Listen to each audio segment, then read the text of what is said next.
हामी सबैजनाको घरमा ग्यास स्टोभ हुन्छ नि, अनि त्यसमा चाहिँ मैले के नोटिस गरेको छु भने हामीले त्यो आगो बाल्दाखेरि चाहिँ त्यो आगो एउटा मात्रै कलरको हुँदैन क्या।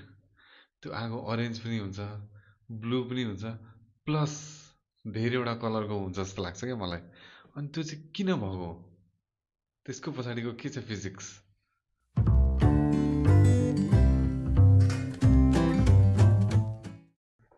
कस्तो इन्ट्रेस्टिङ कुरा सोध्नु भयो क्या, किनभने सबैको घरमा ग्यास स्टोभ हुन्छ, त्यो बालेपछि चाहिँ एउटा दिमागले त सोध्छ नि त, पहेँलो छ, कहिले अलिकति निलो छ, त्यो कलरले त मान्छेलाई क्वेसन गर्न मजबुर बनाउँछ नि त। यसको पछाडिको फिजिक्स पनि उत्तिकै इन्ट्रेस्टिङ छ क्या। के हुन्छ भने जस्तो पहिला हामी ग्यास अन गर्छौँ होइन, ग्यास अन गर्छौँ, लाइटर लिन्छौँ, लाइटरले एउटा स्पार्क प्रड्युस गर्छ, स्पार्क आउँछ नि त एउटा झिल्का आगोको, अनि त्यसले ग्यास सरर बल्छ। अनि बल्ने बित्तिकै के हुन्छ भने हामी जेनरली चाहिँ ब्लू कलरको फ्लेम देख्छौँ। ब्लू कलरको फ्लेम किन देखिएको हो भने फेरि तपाईँले याद गर्नुभएको होला, पहिला जुन त्यो केरोसिनको स्टोभहरू हुन्थ्यो नि, केरोसिन ओइल लाएर पुरा पम्प गरेर नि बाल्ने खालको, त्यसको आगो चाहिँ पहेँलो हुन्छ क्या। अनि त हामीले युज गर्ने ग्यास स्टोभको चाहिँ निलो हुन्छ। यो फरक किन भएको हो भने अब हामीले ग्यास अन गरेर जब त्यो स्पार्क लाग्यो नि, त्यो आगोको झिल्का जब ग्यासमा पर्यो, अब ग्यास बल्न थाल्यो।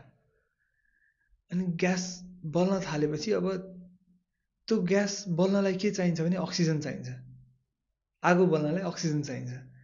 अनि कति केसेस के हुन्छ भने जति फ्युल आयो त्यसकै हिसाबले त्यहाँ अक्सिजन छ भने, पुग्ने गरी अक्सिजन छ भने के हुन्छ, कम्प्लिट बर्न हुन्छ क्या त्यो फ्युल चाहिँ। अनि केही कुरा पनि कम्प्लिट कम्बसन भयो भने त्यो ब्लू कलरको हुन्छ, जे कुरा पनि कम्प्लिटली बल्यो भने त्यो ब्लू कलरको हुन्छ। र अब मानौँ हाम्रो त्यहाँ फ्युल बढी छ तर त्यसलाई पुग्ने गरी अक्सिजन छैन भने त्यो केसमा चाहिँ इन्कम्प्लिट कम्बसन हुन्छ क्या। अनि स्टोभहरू त हाम्रो ग्यास स्टोभ जतिको एफिसियन्ट हुँदैन, त्यो एफिसियन्ट नभएको कारणले गर्दाखेरि त्यसले बढी फ्युल फाल्छ अनि इन्कम्प्लिट कम्बसन भइरहेको हुन्छ क्या त्यसमा। कम्बसन भनेको बल्नु, आगो बल्नु, complete combustion and incomplete combustion. अनि फरक फरक चिज बाल्दाखेरि फरक फरक आगोको कलर हुन्छ त? जस्तो मैले गिटार बालेँ भने एउटा कलरको आगो होइन, अनि माइक बाल्दाखेरि अर्को कलरको आगो, त्यस्तो हुन्छ होला त? पर्फेक्ट, योभन्दा राम्रो क्वेसन चाहिँ यो फ्लेमको बारेमा हुन सक्दैन थियो क्या।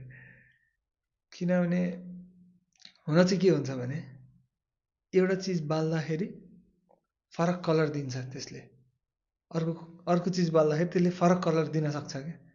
त्यो किन हुन्छ भन्ने कुरा जान्नलाई चाहिँ अझै अलिकति डिप जानु पर्यो फिजिक्समा। के हुन्छ भने केही कुरा पनि आगो लायो हामीले, ठिक छ, एउटा पेपर बर्न गऱ्यौँ, त्यो पेपरमा के छ, एटम छ होइन, त्यस एटमको एउटा पार्ट, एउटा न्युक्लियस छ, न्युक्लियस वरिपरि इलेक्ट्रोन एक्जिस्ट गरिरहेछ। जब आगो लाउँछौँ, आगो लाउनु भनेको के, हिट प्रड्युस गर्नु। अनि त्यो हिट गर्दाखेरि इलेक्ट्रोन के हुन्छ भने इलेक्ट्रोनमा एनर्जी बढी भएर, त्यसको ऊर्जा बढी भएर इलेक्ट्रोन चाहिँ आफ्नो पोजिसनबाट माथिल्लो लेभलमा जान खोज्छ क्या। अनि जब इलेक्ट्रोन माथिल्लो लेभलबाट फर्किन्छ नि आफ्नो पुरानो लेभलमा, त्यतिखेर लाइट प्रड्युस हुन्छ।